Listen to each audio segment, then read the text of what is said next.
மாண்புமிகு முதல்வர் அவர்களின் தலைமையில் மாநில அளவிலான உயர்நிலை விழிப்புணர்வு மற்றும் கண்காணிப்பு குழுவின் கூட்டம் இன்று நடைபெற்றது. ஏறத்தாழ 2.5 மணி நேரம் இந்த கூட்டம் நடைபெற்றது. பல்வேறு பிரச்சனைகள் குறித்து இக்குழுவை சார்ந்த உறுப்பினர்கள் கருத்துக்களை எடுத்து முன்வைத்தோம், முதல்வரின் கவனத்திற்கு முன்வைத்தோம். மாண்புமிகு முதல்வர் அவர்கள் தலைமை உரை ஆற்றினார். தமிழ்நாடு அரசு முன்னெடுத்துள்ள பல்வேறு முயற்சிகள் குறித்தும் திட்டங்கள் வெற்றிகரமாக நடைபெறுவது குறித்தும் விரிவாக எடுத்துரைத்தார். வருகிற ஏப்ரல் 14ஆம் தேதி சைதாப்பேட்டையில் 10 தளங்கள் கொண்ட மாணவர் விடுதி ஒன்றை கட்டி முடித்து அதை திறக்கவிருக்கிற அறிவிப்பையும் செய்தார்.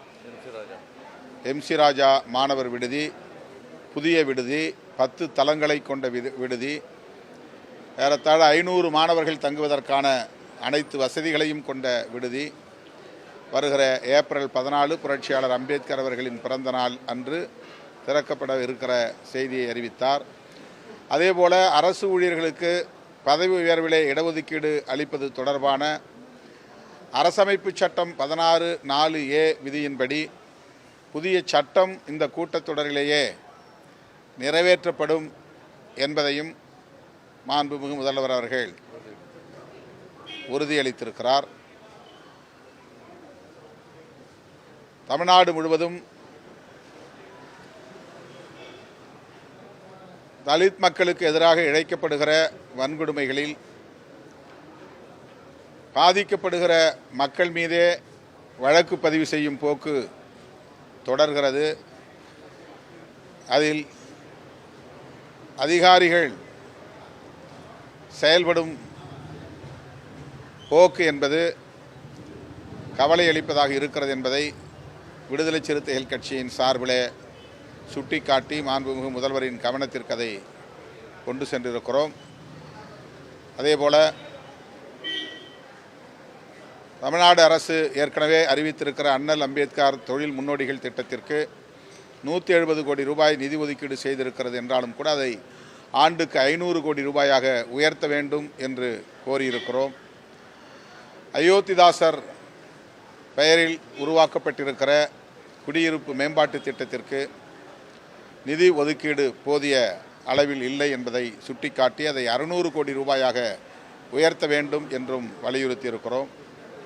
இவையன்றி கேரள பல்கலைக்கழகத்தில் இளங்கோஅடிகள் இருக்கை அமைப்பதற்கு ஏற்கனவே மாண்புமிகு முதல்வர் அவர்கள் தமிழ்நாடு அரசின் சார்பிலே 1 கோடி ரூபாய் ஒதுக்கீடு செய்திருக்கிறார். அந்த நிதி போதாது என்கிற சூழலில் 2.5 கோடி ரூபாயாக உயர்த்த வேண்டும் என்று கோரிக்கை மனு ஒன்றையும் வழங்கியிருக்கிறோம்.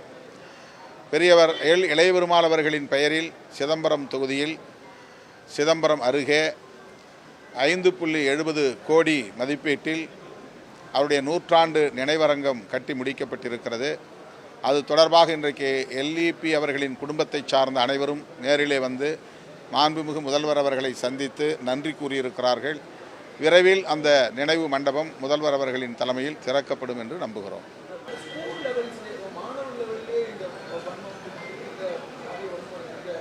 அது தொடர்பாக ஏற்கனவே நியமிக்கப்பட்ட நீதியரசர் சந்துரு அவர்களின் தலைமையிலான குழுவின் அறிக்கை தமிழக அரசுக்கு ஒப்படைக்கப்பட்டிருக்கிற நிலையில் அந்த அறிக்கையை நடைமுறைப்படுத்துவதற்கு அரசு உரிய நடவடிக்கைகளை மேற்கொள்ள வேண்டும் என்றும் கோரிக்கை விடுத்திருக்கிறோம்.